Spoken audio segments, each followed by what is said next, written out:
सन 1398 विक्रमी संवत 1455 ज्येष्ठ मास की पूर्णिमा का ब्रह्म मुहूर्त, काशी नगर का वो लहरतारा तालाब जहां सर्व सृष्टि रचनाहार कबीर परमात्मा पृथ्वी से 16 शंख कौस दूरी पर स्थित अपने निज धाम से शिशु रूप धारण कर अपने तेजोमय शरीर को हल्का करते हुए कमल के फूल पर प्रकट हुए, जिसके प्रत्यक्ष दृष्टा थे ऋषि अष्टानंद। इस पूरे घटनाक्रम को देख ऋषि जी आश्चर्यचकित रह जाते हैं और सोचते हैं, आज यह मैंने कैसा दृश्य देखा? ये मेरी भक्ति की उपलब्धि है या कोई भ्रम? गुरुदेव से पूछता हूं।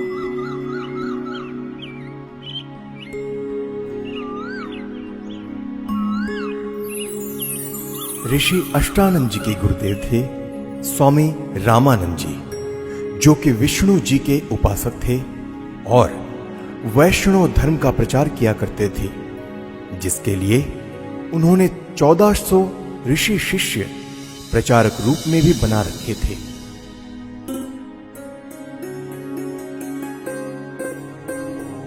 प्रणाम गुरुदेव। प्रणाम। क्या बात है अष्टानंद, कुछ दुविधा में लग रहे हो? हे गुरुदेव, आपकी आज्ञा हो तो मैं अपनी एक शंका का समाधान चाहता हूँ। कहो, क्या बात है? हे गुरुदेव, आज साधना करते समय मुझे आकाश से एक प्रकाश नीचे की ओर आते दिखा, जिसे मेरी आंखें सहन न कर सकी और आंखें बंद हो गई, जिसके बाद मेरी आंखों के सामने एक नवजात शिशु का प्रतिबिंब बन गया। पुनः आंखें खोली तो वह प्रकाश तालाब के एक कोने में सिमटता हुआ दिखाई दिया।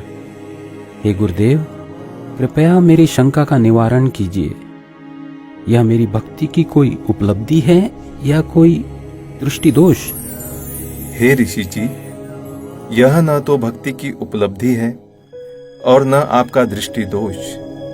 इस प्रकार की घटनाएं उस समय होती है जब ऊपर के लोकों से कोई देव पुरुष पृथ्वी पर अवतार धारण करने के लिए आते हैं और किसी स्त्री के गर्भ में निवास कर फिर बालक रूप धारण करके लीला करते हुए अपना अपेक्षित कार्य पूरा कर जाते हैं। अष्टानंद, कोई देव पुरुष ऊपर के लोकों से आया है। अब वह काशी नगर में किसी के घर जन्म लेकर अपना प्रारब्ध पूरा करेगा। स्वामी रामानंद जी ने अपने ज्ञान आधार से शिष्य अष्टानंद जी की शंका का समाधान किया। स्वामी जी का मानना था कि अवतार मां के गर्भ से ही जन्म लेते हैं, लेकिन स्वामी जी को यह ज्ञान नहीं था कि यहां कोई अवतार गण नहीं, बल्कि स्वयं पूर्ण परमात्मा अवतरित हुए हैं, जो किसी माता के गर्भ से जन्म नहीं लेते। वहीं दूसरी ओर काशी में ही नीरू नीमा नाम के एक मुसलमान जुलाहा दंपति भी रहा करते थे। वैसे तो इसी जन्म में वह ब्राह्मण और ब्राह्मणी थी। नीरू का नाम गौरी शंकर और नीमा का नाम सरस्वती था। उनकी कोई संतान भी नहीं थी। वह भगवान शिव की भक्ति करते थे और शिव पुराण की निस्वार्थ कथा किया करते थे।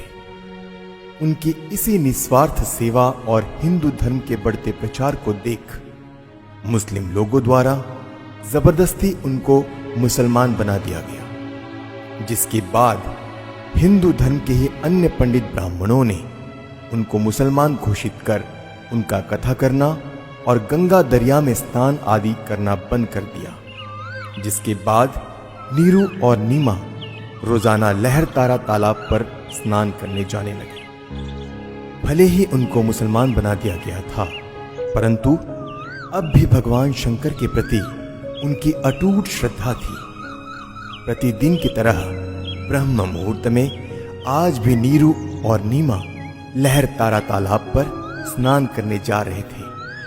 संतान ना होने के कारण नीमा अपने भगवान शिव शंकर जी से रोते रोते हृदय से प्रार्थना करते हुए जा रही थी।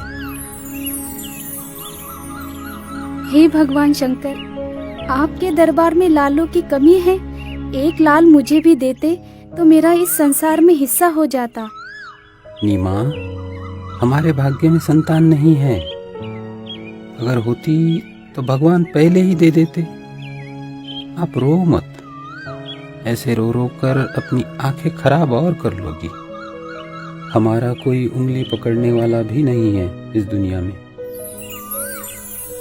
इसी प्रकार आपस में चर्चा करते करते नीरू और नीमा लहर तारा तालाब पर पहुंच जाते हैं, जहां पहले से ही कमल के फूल पर परमात्मा प्रकट हो चुके होते हैं। प्रथम नीमा स्नान करके तालाब से बाहर आती है, फिर बाद में नीरू स्नान करने के लिए तालाब में प्रवेश करता है। जब नीरू स्नान कर रहा होता है तब नीमा पहले वाले वस्त्र धोने के लिए पुनः किनारे पर आती है और उसे सामने कमल के फूल पर कुछ हिलता नजर आता है, जिसे देख नीमा सोचती है कि कोई सर्प फन हिला रहा है।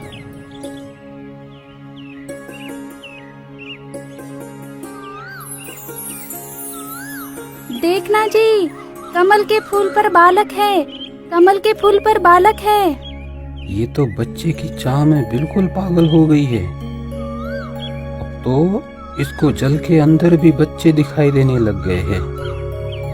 ये शंकर भगवान, इसको सद्बुद्धि दो दाता। देखना जी, कमल के फूल पर बालक है। बस कर नीमा, अब तुझे यहाँ जल में भी बच्चे दिखाई दे रहे हैं। जल में कहाँ से बालक आएगा? हे भगवान!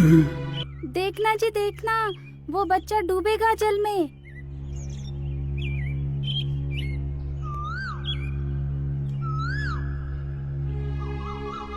यह बालक पता नहीं किसका है। अब इसको हम घर लेकर जाएंगे तो नगर के लोग पूछेंगे कि किसका बालक चुरा कर लाए हो। हम बताएंगे कि कमल के फूल पर मिला तो कोई यकीन नहीं करेगा। इस बालक को भी छीन लेंगे और पिटाई करके नगर से भी निकाल देंगे। अब हिंदुओं से हमारा संपर्क रहा नहीं और मुसलमानों से भी अभी हमारी इतनी जानकारी है नहीं। नीमा, इस बालक को यही छोड़ दे, इसी में हमारी भलाई है। अगर इसे लेकर हम नगर में गए तो हमारे साथ बहुत बुरा होगा। कोई विश्वास भी नहीं करेगा हम पर। नीरू नीमा को सारी स्थिति से परिचित करवाता है, जिसके बाद नीमा बोलती है, पता नहीं इस बालक ने मुझ पर क्या जादू कर दिया। इसे त्यागना अब मेरे वश में नहीं है, क्योंकि इस बालक ने जो मेरे अंदर आकर्षण पैदा किया है, उसी की वजह से अब मैं इससे दूर नहीं हो सकती। मैं मर सकती हूँ लेकिन इसे नहीं छोड़ सकती। नीमा, तू बहुत सिद्धि हो गई है। मैंने तुझसे आज तक गुस्से से भी नहीं बोला, यह सोचकर कि तू पहले ही संतान के वियोग में दुखी रहती है, परंतु अब मेरे प्यार का नाजायज फायदा उठा रही है। देखो जी, आप कुछ भी कहो, लेकिन मैं इस बालक को नहीं छोड़ सकती। नीरू के काफी समझाने के बावजूद भी नीमा नहीं मानती। तब नीरू ने रोते हुए आंखों में आंसू लिए पहली बार नीमा के ऊपर हाथ उठाया और बोला, रख दे इस बालक को यही, नहीं तो तुझे थप्पड़ मारूंगा। नीरू, मैं तुम्हारे लिए ही आया हूँ। मुझे घर ले चलो, तुम्हें कोई कुछ नहीं कहेगा। ये क्या बालक बोल रहा है? जरूर यह भूत प्रेत या कोई सिद्ध पुरुष है। हे शंकर भगवान, लाज रखना। यह विचार कर नीरू चुपचाप बच्चे को घर ले जाता है।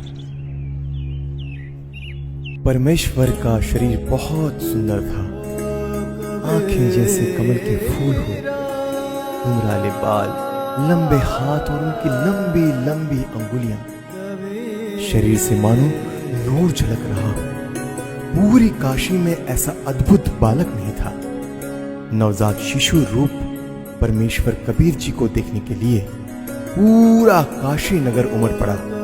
जो भी बालक को देखता तो उसके चेहरे से दृष्टि हटाने को दिल नहीं करता। शिशु रूप परमेश्वर को देख आत्मा अपने आप खींची चली जाती। देखते ही देखते स्त्री पुरुष झुंड के झुंड बनाकर मंगल गीत गाते हुए नीरू के घर बच्चा देखने को आने लग गए। परमेश्वर कबीर जी को देखकर कोई कहता यह बालक तो देव अवतार है, कोई कहता कि यह तो साक्षात विष्णु जी आए हैं, कोई कह रहा था यह भगवान शिव ही अपनी काशी नगरी को कृतार्थ करने के लिए उत्पन्न हुए हैं। अपनी अपनी समझ के अनुसार कोई कुछ कह रहा था तो कोई कुछ। यह सब सुनकर नीमा अप्रसन्न हो जाती है। मेरे बच्चे के विषय में कोई कुछ मत कहो। तुमने कभी बच्चा देखा भी है कि नहीं? ऐसे समूह के समूह मेरे बालक को देखने आ रहे हो? नीमा, हमने बालक तो बहुत देखे हैं, परंतु आपके बालक जैसा कभी नहीं देखा, इसीलिए हम इसे देखने आए हैं। हे भगवान शंकर, इनकी नजर से मेरे बच्चे की रक्षा करना। नीमा ने बालक रूप में परमेश्वर कबीर जी को ज्यों है दूध पिलाने की कोशिश की तो परमेश्वर ने मुंह बंद कर लिया। सर्व प्रयत्न करने पर भी नीरू नीमा बालक को दूध पिलाने में असफल रहे। 25 दिन बीत गए परंतु बालक ने कुछ नहीं खाया पिया। माता पिता चिंतित हो गए कि बच्चे को किसी की नजर लग गई है। लेकिन भले ही 25 दिन हो गए फिर भी बालक रूप में परमेश्वर का शरीर पूर्ण रूप से स्वस्थ था। परंतु नीमा को डर था कि बिना कुछ खाए पिए यह बालक जीवित कैसे रहेगा, इसकी कभी भी मृत्यु हो सकती है। यह सोचकर एक दिन नीमा फूट फूट कर रो रही थी और व्याकुल होकर भगवान शंकर से रह रह कर प्रार्थना कर रही थी कि हे शंकर भगवान, या तो ये बालक देना ही नहीं था, जैसे तैसे रो धो कर मैं अपना जीवन व्यतीत कर लेती, और अब दिया है तो ये मुझसे छीनो मत। इसके बिना मैं नहीं रह सकती। ये बालक मरेगा तो इसके साथ मैं भी मरूंगी। तब परमात्मा जो अजर अमर अविनाशी हैं भगवान शिव को प्रेरणा करके बुलाते हैं, क्योंकि उन्हें पता था कि मैं तो मारूंगा नहीं पर मेरी चिंता में जरूर मर जाएगी। क्यों रो रही हो बेटी? क्या परेशानी है आपकी? हे महात्मा जी, हम निसंतान थे। 25 दिन पूर्व भगवान शंकर जी ने यह बालक हमें दिया, लेकिन अभी तक इस बच्चे ने दूध नहीं पिया। सभी कोशिशें करके हम थक चुके हैं। आज भी इसने कुछ भी आहार नहीं किया। मैं इसलिए रो रही हूँ कि अब यह बालक मरेगा और इसके साथ मैं भी आत्महत्या करूंगी। आपका बालक मुझे दिखाइए। इस बालक की लंबी आयु है, यह मरने वाला नहीं है। देख नीमा, कितना स्वस्थ है, कमल जैसा चेहरा खिला है। हे विप्रवर, बनावटी सांत्वना से मुझे संतोष होने वाला नहीं है। बच्चा दूध पिएगा तो मुझे सुख की सांस आएगी। हे शंकर जी, आप इन्हें कहो एक कुंवारी गाय लाए, जिस पर आप अपना आशीर्वाद भरा हाथ रखना, फिर वह दूध देगी। मैं उस कुंवारी गाय का ही दूध पीऊंगा। बेटी, अपने पति को बुलाओ। नीरू, एक कुंवारी गाय ले आओ और साथ में कुम्हार के घर से एक घड़ा भी लेकर आना। वह बछिया दूध देगी, उस दूध को यह बालक पिएगा। नीरू कुछ देर बाद ही एक बछिया और मटका लेकर आ जाता है, जिसके बाद परमेश्वर कबीर जी के आदेशानुसार विप्र रूपधारी शिव जी ने उस कुंवारी गाय की पीठ पर आशीर्वाद भरा हाथ रखा। उसी समय उस कुमारी गाय के थन लंबे लंबे हो गए और थनों से दूध की धार बह चली। नीरू ने पहले ही वह पात्र गाय के थनों के नीचे रख दिया था। दूध का पात्र भरते ही थनों से दूध निकलना बंद हो जाता है। फिर उस दूध को शिशु रूपधारी परमेश्वर कबीर जी ने पिया। नीरू नीमा ने ब्राह्मण रूपधारी भगवान शिव के चरण लिए। तत्पश्चात विप्र रूपधारी शिव जी वहां से चले जाते हैं।